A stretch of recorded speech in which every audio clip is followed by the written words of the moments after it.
હવે શું થયું? હવે મિત્રો સાહેબ ક્યાંક એટલે મોટા સાહેબ ક્યાંક પીજેથી દુભાયેલા હોય એવું લાગ્યું અને સાહેબને એક મોટું પદ ચેરમેનનું તો આપ્યું જ, પરંતુ કામ કશું કરવાનું નહીં. એટલે સોનાના પિંજરામાં બોલતો પોપટ મૂકી દીધો. કોણ શંકરભાઈના ખાસ રહ્યા અને કોણ એનાથી થોડાક દુખાયા મનથી દૂર રહ્યા એવું લાગે છે કે વડના છાયા તળે વડ ક્યારે ઉછરે નહીં, કારણ કે હવે તો કઈ આંખની શરમ રહેવાની નથી.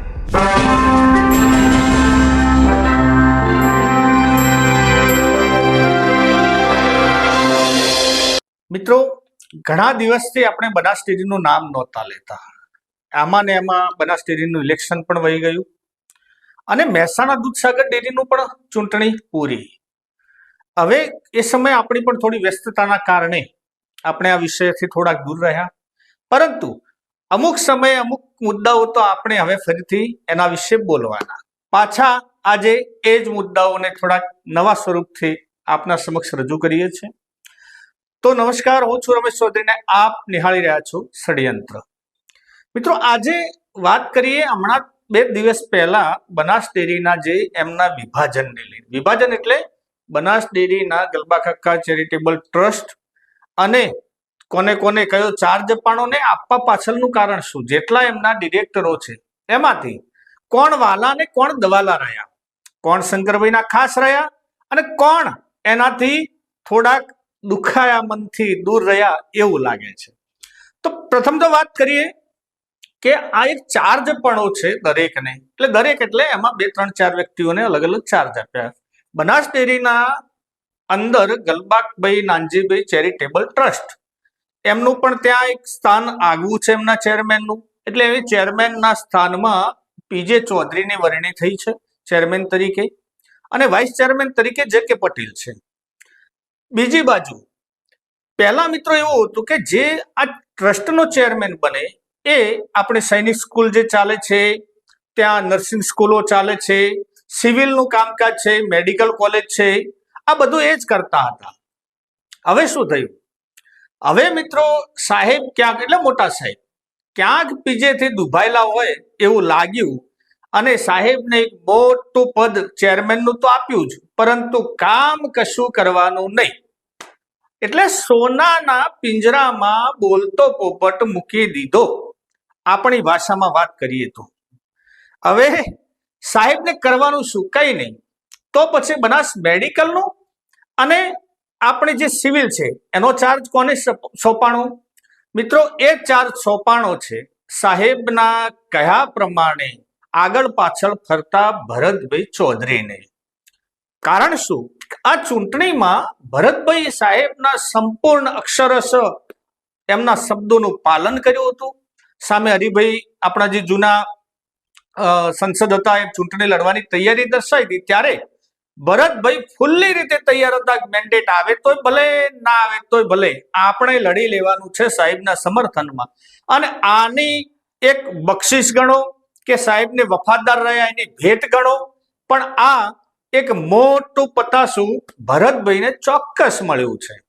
એટલે હવે મિત્રો આમાં એક બીજી પણ વચ્ચે વાત કહેતો જાઉં કે 2 દિવસથી સોશિયલ મીડિયામાં પીજે ચૌધરી સાહેબના જે અમુક એમના પણ સમર્થકો હશે ને ભાઈ, દરેકનો પોતાનો એક વર્ગ હોય, એમના સમર્થકો ત્યાં મોટી મોટી પોસ્ટો લખે છે સાહેબને ખૂબ ખૂબ અભિનંદન ને શંકરભાઈને અભિનંદન ને અમે આટલા સાહેબને બીજી વખત ચાર્જ આપ્યો. ભાઈ, એમને એવો કોઈ ચાર્જ આપ્યો નથી. એમને તો હામાં સાહેબને જઈને પૂછો તમે કે સાહેબ તમે રાજી છો કે નથી રાજી. મૌખિક તો રાજી છે, પરંતુ અંદર હવે ચેરમેન તમે બન્યા છો, ચેરમેનને કરવાનું શું? હા, નવરા ઓફિસમાં જવાનું, ચા પાણી કરવાની, મજા કરવાની. કારણ કે મેડિકલનું સિવિલનું છે તો ભરતભાઈ સંભાળશે. વાત રહી નર્સિંગની, સૈનિક સ્કૂલની, તો એ ચાર્જ આપ્યો છે પરબત કાકાને. પરબત કાકા પણ આપણા પૂર્વ સાંસદ છે અને એ ચાર્જમાં સાચું બોલું તો પરબત કાકા આમ બહુ પ્રમાણિક વ્યક્તિ છે યાર. એટલે પરબત કાકાને આપવો પણ ઘટે અને એમના અંડરમાં જે છોકરાઓ તૈયાર થશે એ બહુ આગળ જતા દેશ માટે પણ, દેશની સેવા માટે પણ એમાં યોગદાન આપી શકશે. એટલે પરબત કાકાનો ચાર્જ ત્યાં બરાબર છે, પોતે નિર્વિવાદિત છે અને કોઈ ભ્રષ્ટાચારના છાંટા ત્યાં ઉડ્યા નથી. બીજું સાહેબને એટલે કે મોટા સાહેબને એમને આપવોય પડે ને, કારણ કે ઘણું બધું છે એમને જ હવે ડેરીમાં સમય મળતો નથી. પોતે પણ આપણા અધ્યક્ષ છે, વિધાનસભાના મંત્રી બનતા રહ્યા તો છે પાછા, પણ અધ્યક્ષ એટલે એ પણ સમય ના હોય, ડેરીમાં પણ આટલું મોટું કામકાજ હોય, એટલે દરેકને ચાર્જ વેચ્યા છે.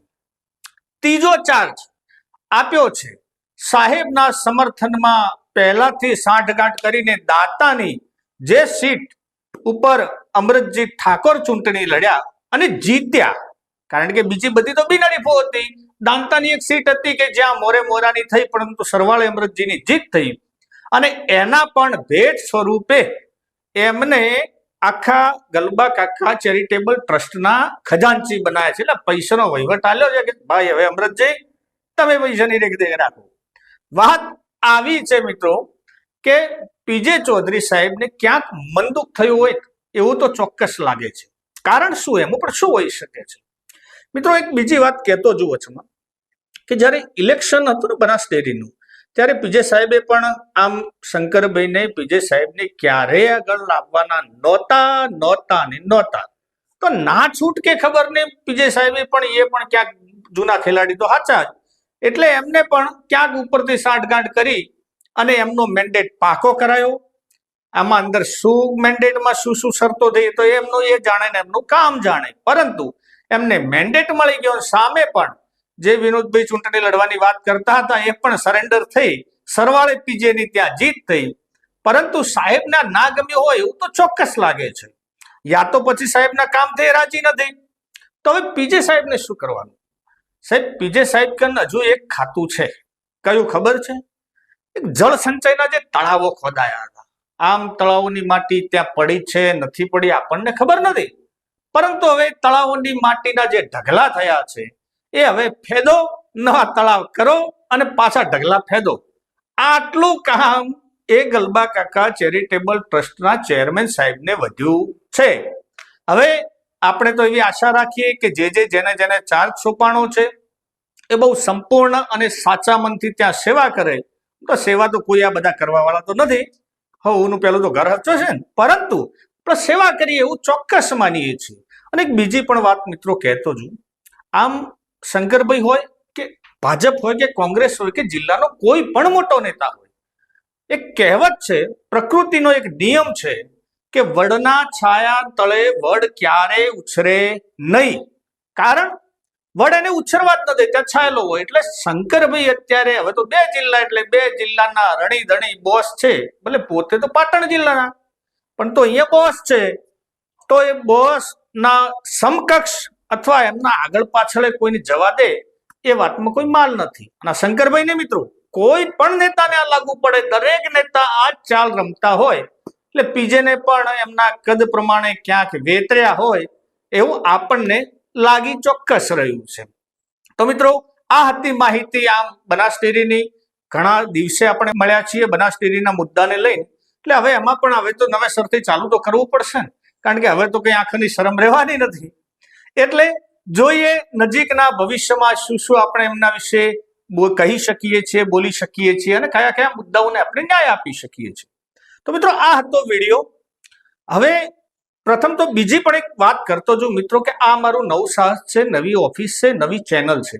માટે જો વિડીયો આપને આવા ગમતા હોય ને, રોજ નિત નવા ષડયંત્રો ખોલવાનું કામ અને જે અમે કરી રહ્યા છે આપણને ગમતું હોય તો ચેનલને પહેલી સબસ્ક્રાઇબ કરો અને આ વિડીયોને શેર કરવાનું રાખો, જેથી વધુ પશુપાલકો જોડે આ માહિતી પહોંચી શકે, દરેક ખેડૂતો આ વિડીયો જોઈ શકે અને આપણને પણ ક્યાંક શીખવા મળશે એમના પ્રતિભાવોથી.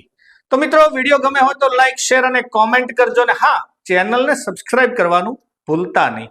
જય હિન્દ, જય ભારત.